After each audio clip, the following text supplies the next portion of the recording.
नमस्कार, आप देख रहे हैं विकासनामा न्यूज। आपके साथ मैं हूं राशि। आइए खबरों की शुरुआत करेंगे। ग्वालियर में दुष्कर्म की पीड़ित महिला वकील ने पुलिस के मनमाने से तंग आकर इंदरगंज थाने के टीआई के चैम्बर में जहर खा लिया। पीड़िता ने 2 दिन थाने में साथी अभिभाषक पर शारीरिक शोषण की शिकायत दर्ज कराने के चक्कर काट रही थी, लेकिन पुलिस रिपोर्ट दर्ज करने को तैयार नहीं थी। पीड़िता जहर लेकर ही थाने पहुंची। पुलिस का वही रवैया देखा तो उसने जहर खा लिया। पुलिस ने आनन फानन में उसे इलाज के लिए अस्पताल में भर्ती कराया, जहाँ उसकी हालत खतरे से बाहर बताई जा रही है। महिला अभिभाषक का आरोप है कि उसने साथी वकील से 2 साल पहले शिवपुरी में शादी की थी। उसके साथ पत्नी बनकर रह रही थी। अब वह उसे छोड़कर दूसरी युवती से शादी करने की फिराक में है। पीड़िता इंदरगंज थाने में शिकायत लेकर आई थी। उसका कहना था कि वकील पति ने वकील पति के लिए उसने अपना घर छोड़ दिया, अपनी जिंदगी बर्बाद कर ली। पुलिस उसके साथ इंसाफ करे, क्योंकि उसका पति और उसके 4-5 साथी अभिभाषक उसे मारने की फिराक में है, लेकिन पुलिस केस दर्ज नहीं कर रही थी। तो पीड़िता पुलिस के खरी खोटी सुनाकर चली गई थी। और टीआई के चैम्बर में सीसीटीवी लगे हैं, उसमें फुटेज के साथ आवाज़ भी रिकॉर्ड होती है। पीड़िता ने किन हालातों में जहर खाया है, सीसीटीवी फुटेज के आधार और वॉइस रिकॉर्डिंग से पता चलेगा।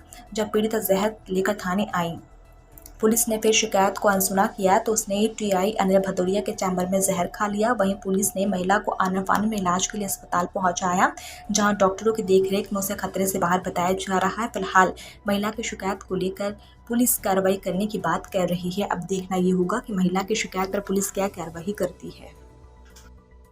लहुआ के पास की रहने वाली हूँ। अच्छा, क्या कहा रखा था आपको निरंजन? इसने मुझे हर एक महीने में बच्ची होटल बदलता था। हर दिन एक रोड पे लिया, फिर वहाँ झांसी रोड पे मेरे साथ मारपीट की।